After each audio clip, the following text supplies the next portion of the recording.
You've probably already heard. They threw the book at him. In a flurry of blame-laying this week, the SEC, CFTC, and the U.S. Attorney's Office for the Southern District of New York have charged Sam Bankman-Fried with a bevy of crimes. The former FTX CEO has been laying low in the Bahamas, the headquarters of his bankrupt exchange. It didn't matter. Bahamian authorities arrested SBF on behalf of his peers in the U.S., citing an expected extradition request. Most people cheered the news, but some didn't. SBF's arrest denied U.S. lawmakers the opportunity to grill him in a congressional hearing on Tuesday. As such, the hearing was left with one witness, John Ray, the corporate turnaround expert to whom SBF had reluctantly handed control of FTX and affiliated companies. As the man charged with cleaning up Bankman-Fried's mess, Ray had a couple interesting things to share yesterday. Let's dive in. Don't forget to like this video and subscribe to the Defiant for all your DeFi news. Thanks to BitRefill for sponsoring this video, more on them later. On December 9th, a federal grand jury accused the disgraced co-founder of FTX with conspiring to defraud investors in the US government. He was arrested Monday evening, and the grand jury's indictment was unsealed Tuesday morning in New York. The crypto community has been calling for SBF's head since FTX filed for bankruptcy more than a month ago. FTX was worse than Enron. SBF had outdone Ponzi master Bernie Madoff.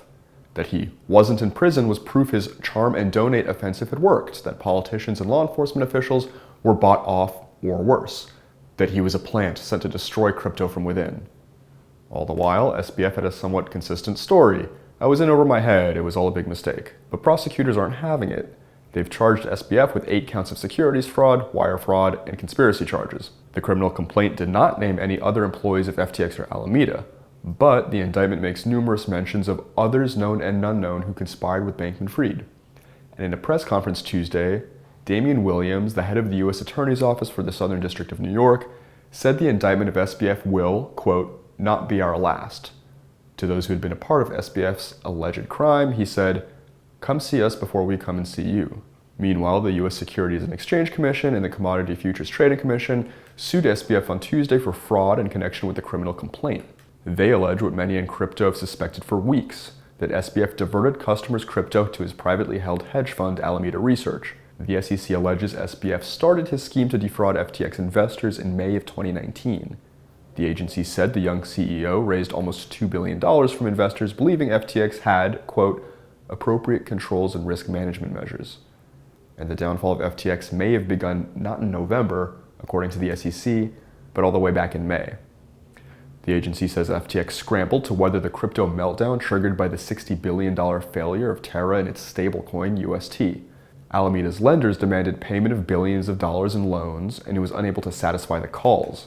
SBF directed FTX to move billions in customer assets to Alameda to cover the shortfalls, the SEC said.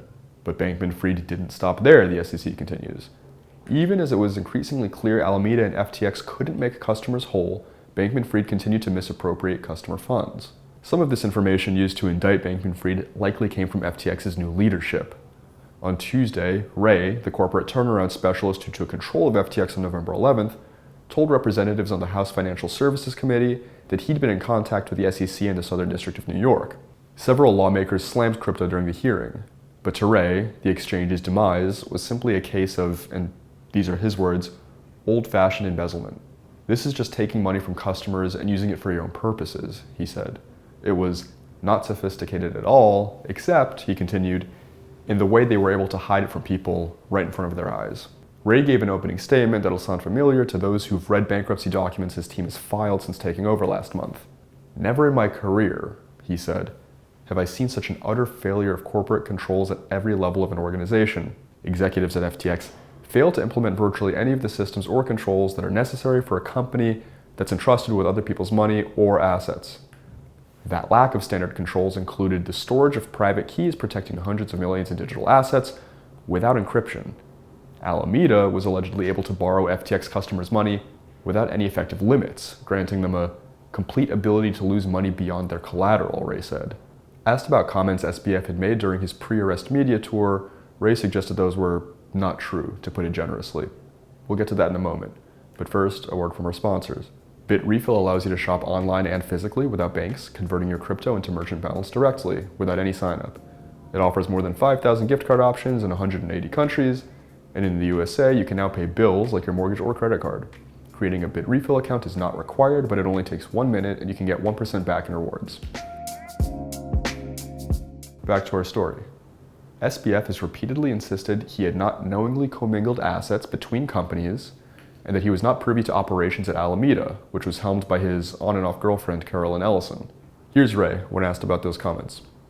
Customer assets at FTX.com were commingled with assets from the Alameda trading platform. They and most of the other companies under the FTX umbrella, quote, really operated as one. As to explain his prior assertion that the mess at FTX was without precedent, Ray said there was literally no record keeping whatsoever. Employees would communicate invoicing and expenses on Slack, he told lawmakers.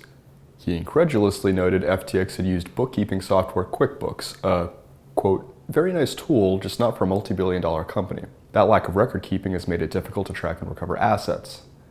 Thankfully, the fact that most of the assets were cryptocurrencies has made that task a bit easier. We should be able to trace the movement of crypto assets. It's their nature, Ray said. Unsurprisingly, some lawmakers took their allotted time to tar the crypto industry. Representative Brad Sherman, a Democrat from California, likened cryptocurrencies to pet rocks useful only for money laundering and sanctions evasion. My fear, he said, is that we'll view Sam Bankman-Fried as just one big snake in a crypto Garden of Eden.